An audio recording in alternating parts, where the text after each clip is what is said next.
ladies and gentlemen, this is it. This is apparently the most heavy peated malt in the world.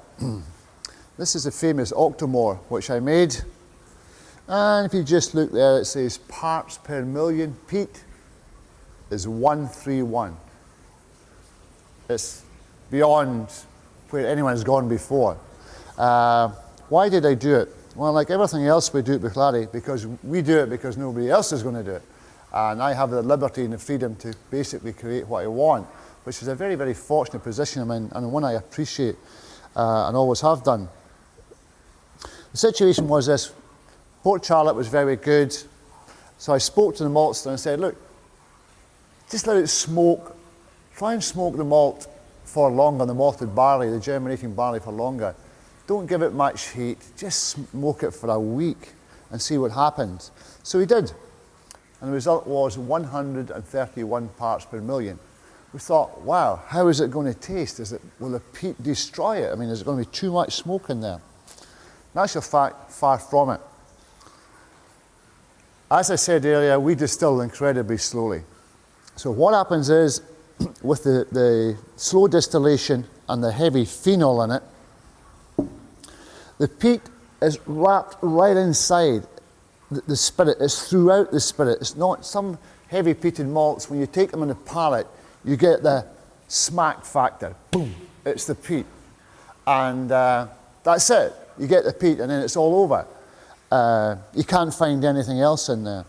But with this one here, the Octomore, because of the slow distillation and the oiliness of the spirit, the peat is throughout it. So when you take it on the palate, you're getting the big hit of the peat. Believe me, it's big. But also you're getting the great flavours from the barley, the malted barley, and you're getting the great flavours from the cask. So it's a great integration, a fusion of all these things. With the main speaker being the peat, it's holding it strong and powerful. You would think at 131 it's going to shoot me down, it's going to blow my head off. It's not. It's a fantastically experience. It's all interwoven there. The peat is there, there's no doubt.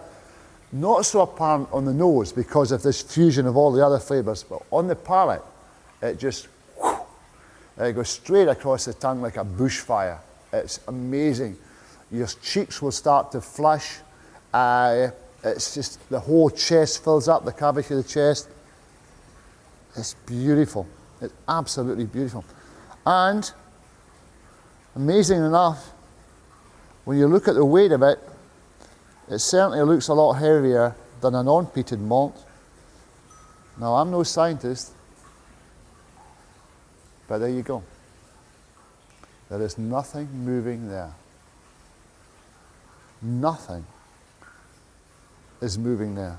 Obviously, the peat and the oil, which is coming from the peat, the phenol, has given this a real heavy texture.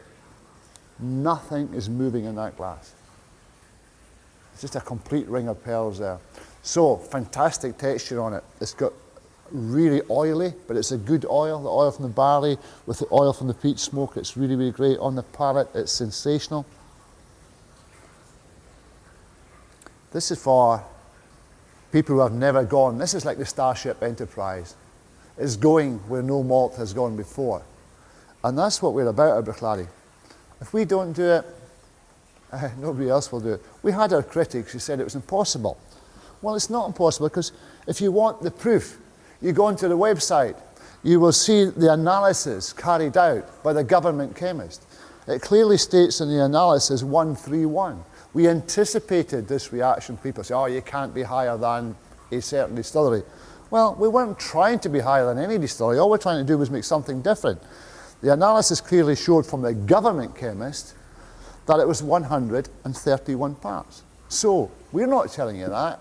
If you don't believe us, go and look on the goddamn website. Criticism is easy, but back it up, you know. So this is way out there. When would I drink this? Stormy night on Islay, gale force 10 off the west, no electricity, power's gone down, no ferries, no aircraft. I'm sitting in front of a peat fire. I've got a bottle of this.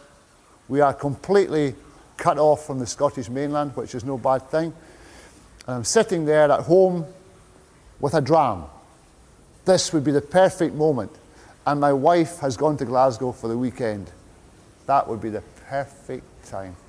It's never happened to me. Either my wife's at home or there's no storm or something. But that's one of these great drams. You just want to sit down and really enjoy it. It's fabulous. Very hard to find. On eBay now at a ridiculous price. I think it's selling on eBay at $500 a bottle or something like that. But if you find one, it's well worth it.